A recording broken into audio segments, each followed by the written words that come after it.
what can be both a blessing and a curse are the startups in this space.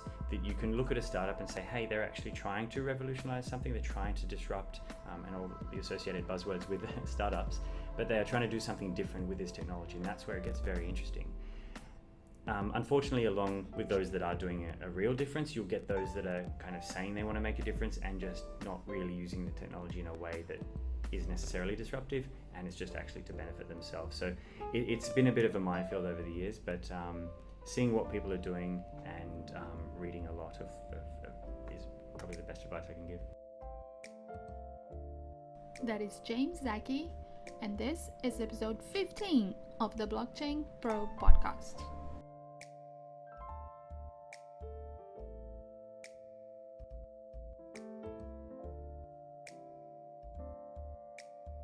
Hello and welcome to episode 15 of the Blockchain Pro podcast. I'm Adriana and today's guest is James Zaki. James has had an interesting work life with experiences ranging from industrial and home automation to tech companies and startups. He's passionate about IoT and blockchain and is a keen organizer and mentor at our local meetups. Let's dive right into it. All right. Hi, James. Hello. How's it going? Very good, thank you. Thanks for being here today, this very hot summer Australian day. I just rode on over, so get to break a little sweat. That's a good thing to do, like at 1 p.m. in the afternoon when it's nearly 30 degrees outside. That's it. Keeps you fit, doesn't it? Yeah. Okay. Let's go back to what inspired you to pursue a tech career and how you got started. Yeah, so I've I guess been into tech since I was a kid. At around the age of before 12, I guess I was playing with Lego, but then I was really liking Technic Lego, the Lego that you can kind of configure and program little things with. Then around 12, I got into QBasic programming or GW Basic book that I sort of taught myself with, and built up from there. Sort of, I just had an innate curiosity for this thing that was like a black box to me. And then from there, just kept going with it. I sometimes describe programming as being able to bang your head against a brick wall and then get through it. And that's sort of, I guess, I trained myself early on to get through that. So that's sort of where it began. Yeah. You have to have the skill of being wanting to pursue something endlessly until you figure it out. Yeah. In the face of failure after failure after failure. So you get used to it pretty quick, trying lots of things and they're not working, and then when they do work, you're very rewarded. Like you just quite happy when things work. I remember when I was at uni and I did like 2 programming classes and I didn't really like it very much, but whenever I had an assignment, it was really hard and I would always be programming like late at night because that's what you do. Yep. I would go to bed and then I would wake up with a solution to my problem. Exactly. Yeah. Such a good hack. So for the students out there, just go to sleep with the problem in your mind and most likely you will wake up knowing what to do. Exactly. We were talking with some colleagues today on that exact point, how your subconscious mind does all the smarts, or does a lot of the smarts in the background. So if you're able to read a problem first, absorb it, and then take a break, that can be helpful because then your subconscious mind chews it up different ways. Always there. Yeah. It's really amazing. No, anyway, my brain's amazing. We digress. Yeah. So how did you start your career? You did you do a uni degree or?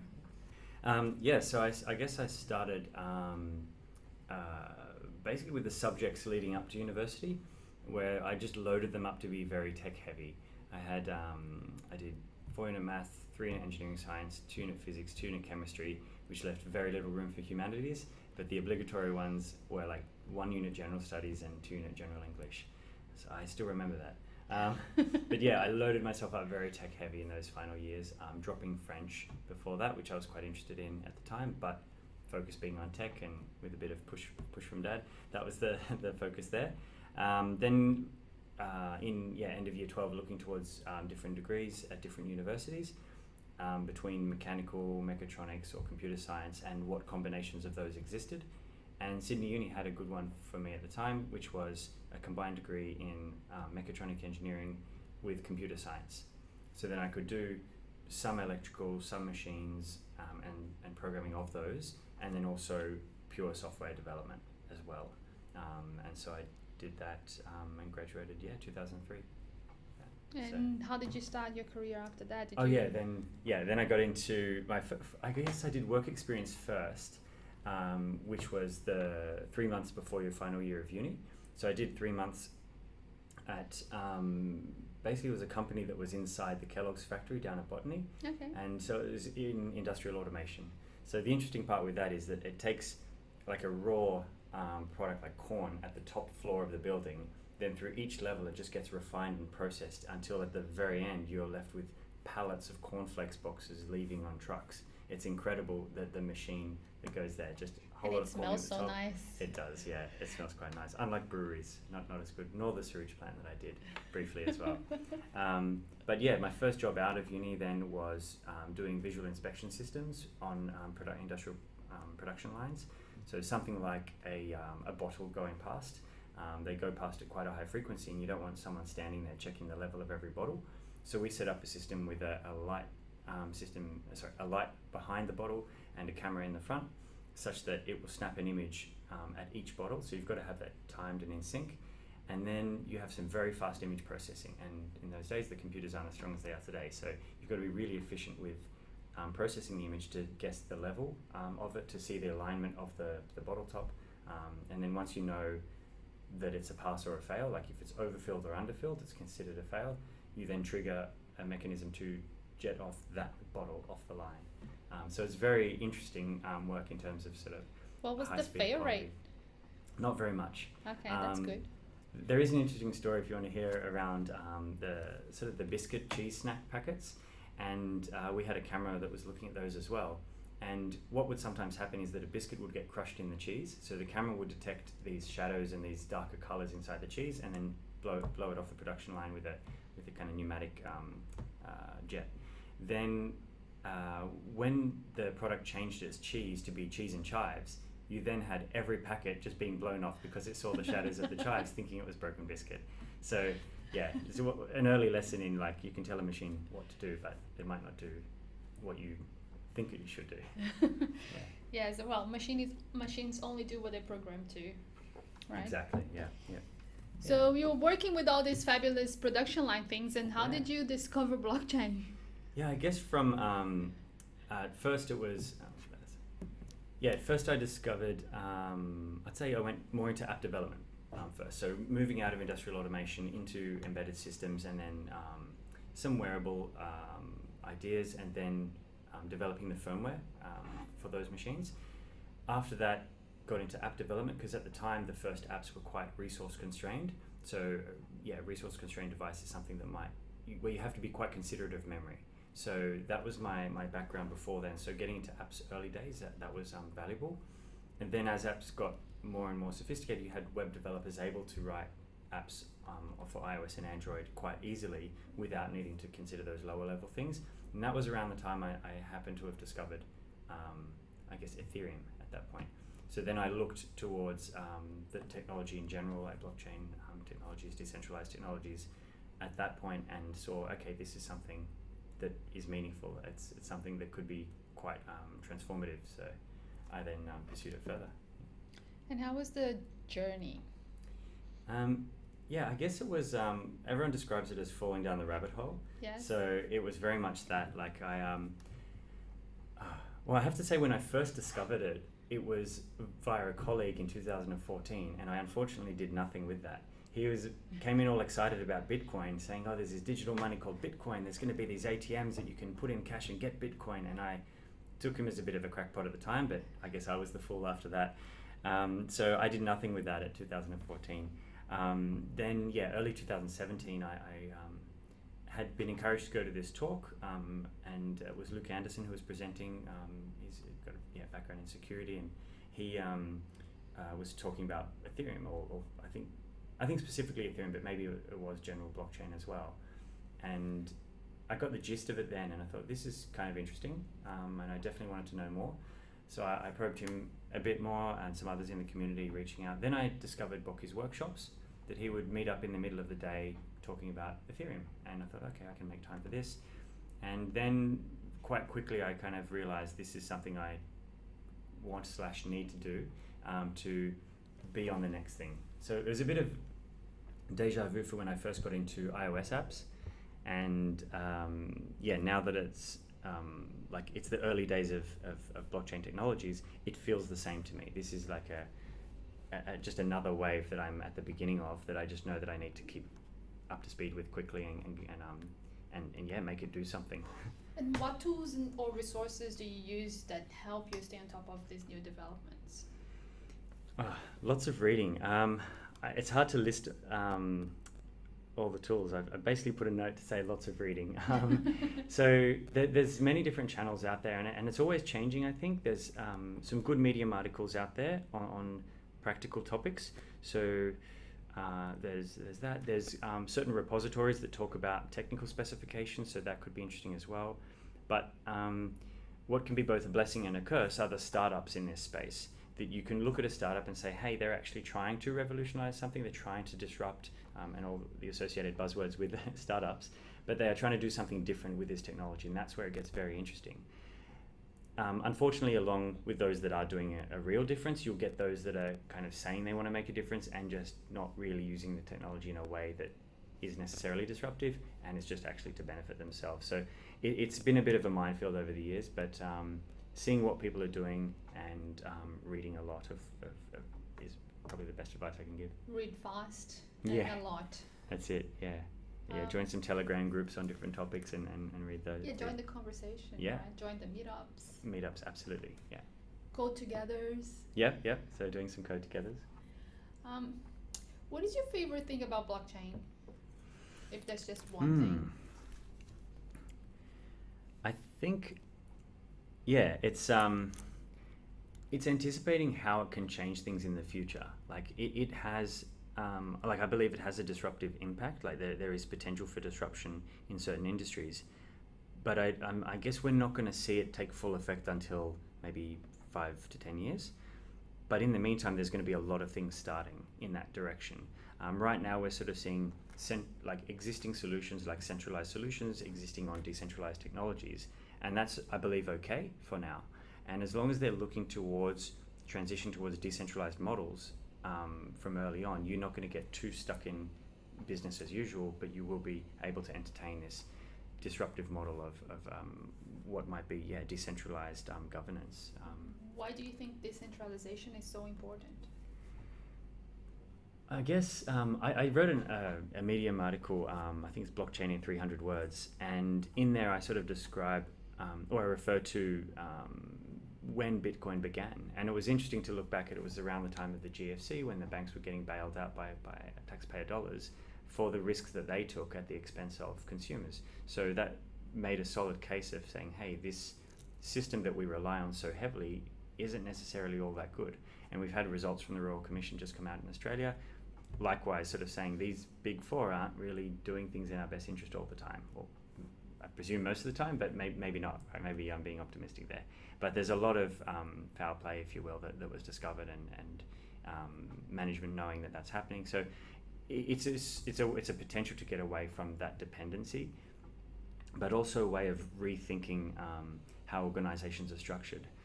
I've worked in a lot of different companies, and when freelancing, it's quite interesting to see the kind of flocking of people, of other freelancers towards a project and then off to the next thing.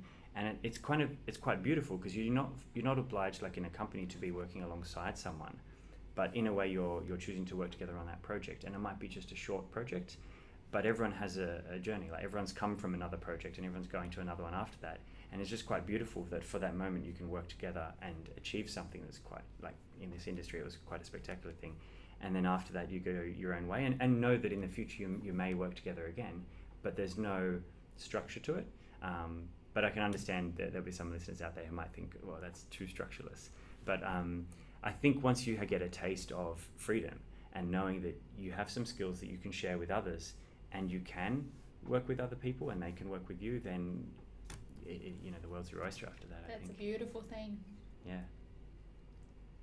How do you explain blockchain for your non-tech friends?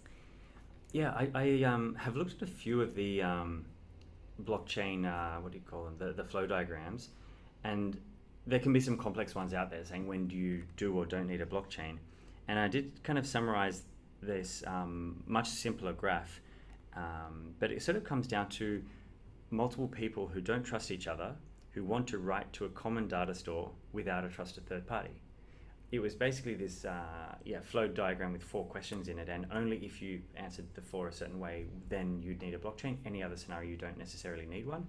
So if you have a few people that need to write some data down and they don't trust each other, but they have a trusted third party, you don't need a blockchain. So that's sort of more on the use case of it. To explain it in, at, I guess, the lower level in a non-technical way, I guess the ledger is kind of the term people understand, that it's a log of transactions, and those transactions are incentivized to be kept consistent between everyone. And then you can start to break it down into the mechanics of it, which is also quite interesting in this space. It is true. Those types of conversations are the ones that I love having. Exactly. In your opinion, what are the best and worst things in this industry? The best is I would say the community of developers, who are building those decentralized things that I was talking about. But I would say now it's the early days. It's people are building the tools that can be put together in the future to build these interesting structures. I'm not even going to necessarily call them businesses. I'm more tempted to say communities, where people will be having tools that they can use to work with each other in a trustless peer-to-peer way. So the developers today, that community is quite good in the industry. But as for the worst, it would be the scammers. And everybody probably has their story of almost getting scammed or actually getting scammed. And there are people out there who, whether by intent or negligence, are just thinking they can achieve so much, or at least telling people they're going to make so much or achieve so much, but really they're just there to get some free, either a quick buck basically. So watching out for scammers is probably the something I learned only in this industry. In the past, I could do an app dev contract, a wearable tech or embedded systems contract without a formal written arrangement. I should say everyone should have a written agreement, but to this day, until I got into blockchain, I hadn't. I have obviously used them for various contracts, but if it was just someone I could talk to and they say I wanted this done and I could do it, it would just work via email confirmation of rates and whatnot. That was plenty to go ahead, deliver, and everybody was happy in the end every time. I got into this space, presumed the same thing, made that mistake, and had to, with a particular scammer, had to find a way to put pressure on them, say, to pay back their dues to myself and others. Many others they owed much more money to. So the scammers are out there, and hopefully that's since subsided, since the price has gone down, but we'll see. There's always going to be scammers. There's always going to be Ponzi schemes. Exactly. Scammer's going to scam. Exactly. That's not just a blockchain thing. It's a human thing. Some people want to take advantage of others. That's it. I might have just been lucky in the tech space before that, where we're all quite doughy-eyed and innocent. But you learn, and then you keep it in mind for next time. Yeah, I guess it's also because blockchain and crypto, or free money, exactly, work hand in hand. And are very closely related. And then people that wanted a big piece of that free money pie had that mindset. Yeah, the expression I learned in this space as well was a honeypot. Like, I hadn't heard that referred to in this sense, but it makes perfect sense that there's this almost potential for free money, that people are saying, I can make this much money if I promise this much thing, and that you put that token on an exchange and then the price goes up, then you sell. It's just a honeypot for those who see that happening. Very irresistible. Yeah, exactly. One thing that I had not planned to talk about, but maybe we could just briefly delve into it, is the mingling of IoT and blockchain. Yeah. I'm sure there's plenty of, I remember back in 2014 or maybe 15, Andres did a talk that he said something about automated payments that could, cars or something like that, that could automatically be paid through a blockchain or something like that. Could you have thought about this? Yeah, I think I've seen that that talk. But it's an interesting point. Like, so I worked sort of two hats. Like I run some IoT meetups as well as some blockchain workshops in different capacities, and yeah, I'm always looking at that to where you can bring the truth of reality, that is something you can measure with a device, to be something worthwhile and tangible to use in a blockchain transaction. The example I often give in this supply chain case is with fish, and in the transportation of fish, you've got a quality measure, and if it's detected that, say, the temperature of the fish went above a certain threshold, then the quality or like some percentage indicator says that the person buying it can anticipate a lower yield, so therefore can pay less. So there's got to be tracking, and these things happen, but the way they happen, it's one of those examples of you've got multiple people needing to write data along the same transport, like of fish along the supply chain. So all of those people, if they don't have a trusted third party, they will need to then use something like a blockchain technology. So the hard part is, if you've got someone in the moment of measurement, writing down a fake sensor reading, then that's not so great, because then you've kind of lost the trust at the point of entry. But pushing it further back into a device could make that a little easier. So if you're able to have a reading and then have it cryptographically signed and then put onto the blockchain, then you've got something that at least the sensor has reported.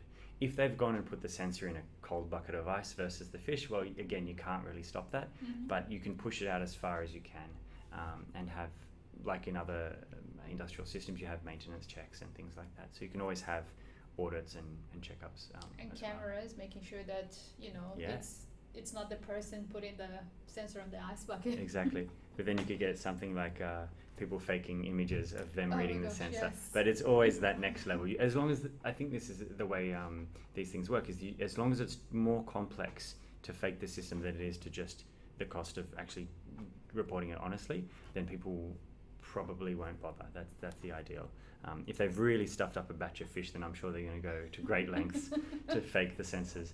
But I think there's some interesting stuff there. And when you get to those examples of, I think Andreas Antonopoulos was talking about driverless cars that maintain themselves. It was a very interesting talk. He's a great communicator. I love his work. He's like the other examples around decentralized ownership is when they refer to Uber and saying, how do I say, like the decentralized Uber, where Uber takes 30%, but if you had machines running the network themselves, running their own cars, paying for their own petrol, paying for their own maintenance, and to do that they probably need sensors and ways of reporting things of the actual car, then you can optimize something to be more efficient than Uber.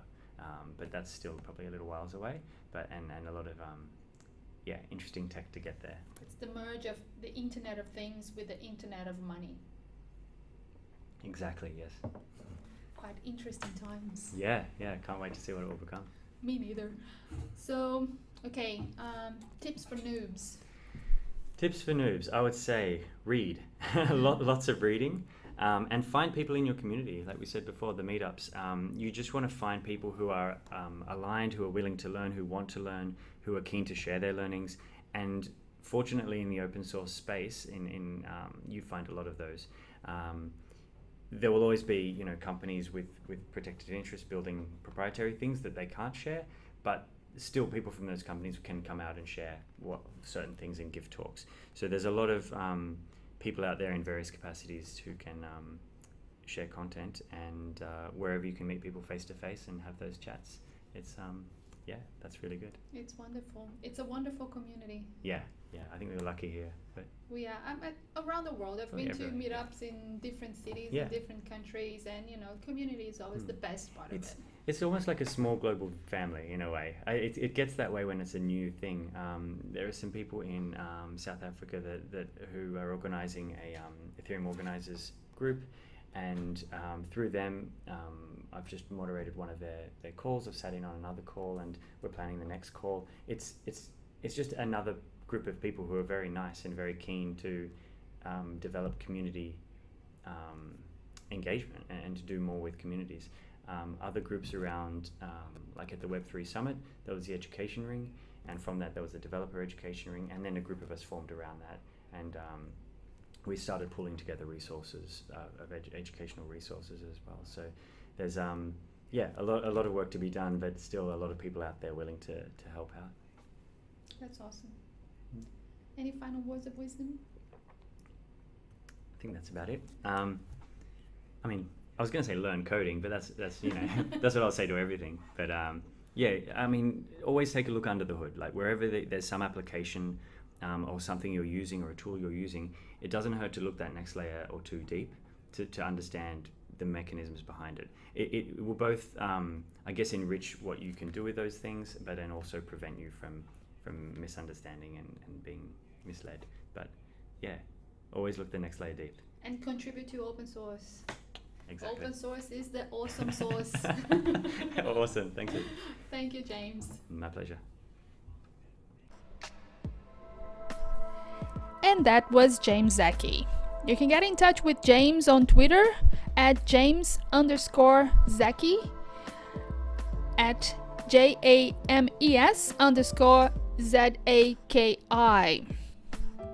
As usual, you can also get in touch with me. I'm Belotti, ABELOTTI. And I hope you enjoyed this episode. This was a bit of a different experience for me because I interviewed James, mixed and released this episode all on the same day. I'm trying to get a bit better at this so I can produce more content for you.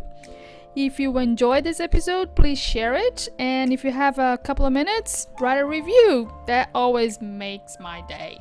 Thank you so much for listening, and I'll catch you at the next block.